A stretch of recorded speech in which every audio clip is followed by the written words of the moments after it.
Hey, what is going on, you guys? It's Epic here, and in today's video I'm going to be going through my level 50 Iron Beast Moze build for Borderlands 3. As always, if you're watching this before release, this is indeed a level 50 Moze, so in future when DLC packs come out you may have extra skill points. But without further ado, let's get right into it with my first skill, which is Deadlines in the Demolition Woman tree. And it says, firing Iron Bear weapons drains less fuel, killing an enemy while Iron Bear is active increases fuel, and this skill has diminishing returns. So I'm not really speccing into this for, firing drains less fuel. I'm more so going into it because killing an enemy will increase my fuel. I can't remember the name of it, but in Borderlands 2, Salvador has a skill which more or less does the same thing for his skill, so if you know the name, let me know. Next up, I went 2 out of 5 into Grizzled. Kill skill. Killing an enemy reduces Moze's remaining action skill cooldown time. This skill has diminishing returns.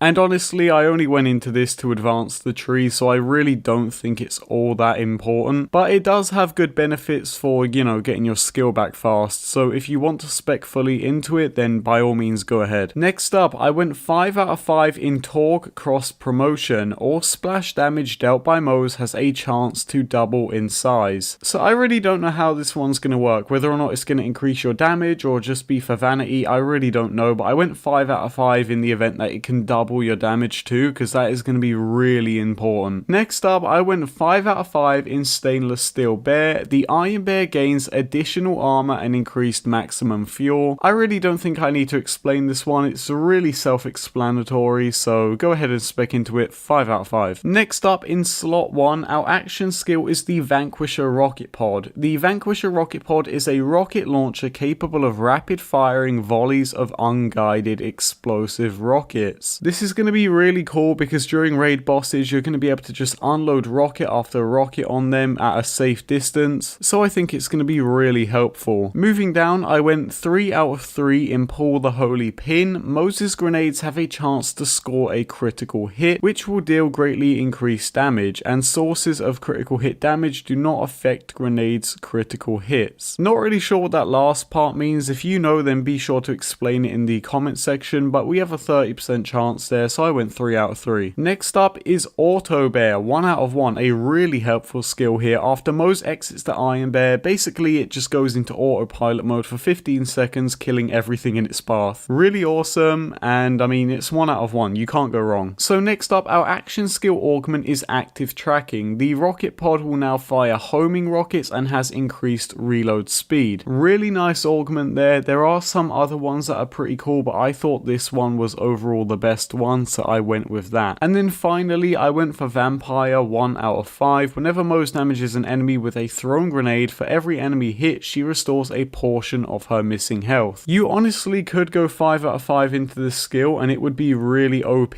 However, I just don't think you need to. I think 1 out of 5 is going to be fine, and I really don't think you're going to need to rely on it all too much. So I went 1 out of 5. Now, before we move on to the final tree, I do want to say I completely ignore the bottomless mags tree. I just don't think anything in here is worth speccing. The only thing here that's probably worth speccing into is Dakka Bear, which will add a manned turret to the back of the Iron Bear. But personally, I just don't play a lot of co-op when I play Borderlands. I prefer to play alone, so this is more of a solo spec, but if you're a co-op spec, I would recommend going down this tree. So next up, in the Shield of Retribution tree, I picked the top slot action skill in Railgun. The Railgun fires electrified high velocity projectiles that deal shock damage. The reason why I went with it, I think it's going to be really cool to just drain your enemy's shields and then hit them with that explosive damage to finish them off. And then next up, I went 1 out of 1 in Security Bear, and this gives your Iron Bear a bubble shield around it, which will reduce all of its damage. And then next up, in Armored Infantry to the right, I went 5 out of 5, and this makes it so that while most shields are active, she gains damage reduction and increased gun damage. And I only went with this because it says while her shields are active. Now, if it had said while her shields are fully charged, this would be a terrible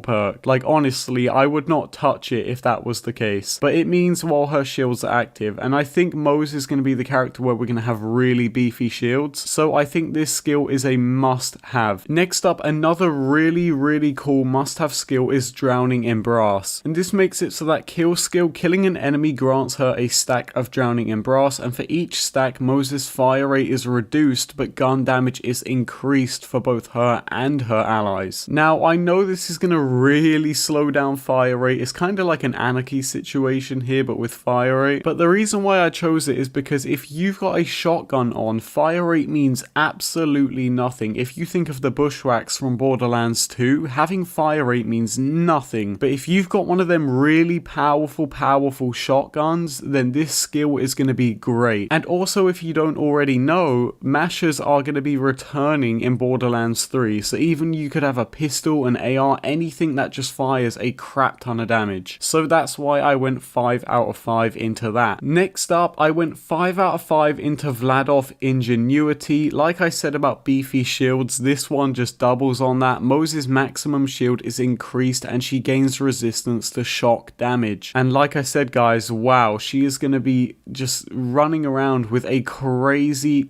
powerful shield. Next up, for our action skill augment, we have capacitive armature, and this makes it so that when the railgun hits an enemy, it will chain to nearby enemies at the cost of reduced shock damage. And don't freak out, do not freak out. I know it says minus 75%, and that really scared me at first, and I'd be lying if I said that I wasn't battling with myself on whether or not this was a good idea to spec into it, but I did nonetheless. I just don't think that minus 75% is going to mean a lot. I mean, yes, we are losing damage, but think of how many enemies you're going to be chaining that shock damage to. You've also got your explosive rockets to back you up as well, so I really don't think this is going to punish you too much. But if you disagree with this pick, by all means take something else. This is just what I thought would be a safe bet, but I will say that it is a risky one nonetheless. Next up, we have full can of whoop-ass. Entering Iron Bear causes Moze and her shield's allies to immediately begin recharging at an increased rate. I honestly don't think this is that insane of a skill, but I picked it because it's 1 out of 1, and like I said earlier, when it comes to 1 out of 1 skills, you can't go wrong. And the same goes for the one to the right of it in experimental munitions. Whenever Moze scores a critical hit, she deals bonus incendiary damage. I don't think I'm going to be playing a lot of incendiary on Moze, but like I said, it's 1 out of 1, guys. I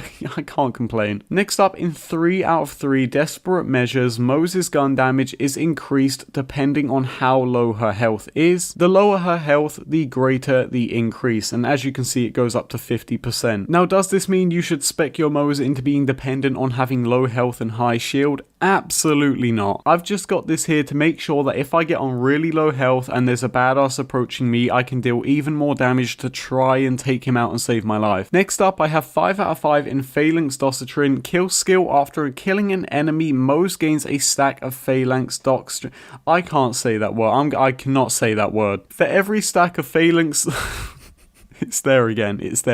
Moze's maximum shield and gun damage are increased. Each stack lasts 30 seconds. And you know what? You know what's even better? There is no stack limit. I genuinely cannot believe this skill is in the game. I thought Flak had insanely overpowered skills, but this just takes it to a whole new level. However, I will say, even though there is no stack limit, you can see it has a 30-second duration. So I think this will be more of a race against the clock to see how many stacks you can get before it runs out. Next up, I have 1 out of 1 in Force Feedback. Whenever Moze scores a critical hit, her shields immediately begin recharging. Now, I don't know if this has a cooldown. They don't say that it does, but I imagine that it will. But like I said, 1 out of 1, you cannot go wrong. And finally, for the last skill of this build, we have Tenacious Defense. Whenever Moze's shield is fully depleted, she instantly restores a portion of it, and her gun damage is increased for a short time. This skill can only trigger after Moze's shields have fully recharged, so I guess that in a way is going to be its cooldown. And yeah, you know, I think it's going to be really cool. Again, it ties into, you know, if you're in trouble, your skills are going to save you a little bit, and I really like that. And while I won't be playing Moze at release, I will say that she does have a very intricate skill tree, so I'm really impressed. However, I want to know what you guys think in the comments section below. What do you think of Moze? What do you think of her skill tree? And most importantly, what do you think of my build? But with that being said, that's going to do it for this video. Big thank you to channel members CookedKiwi and Valventin for their support. And with all that being said,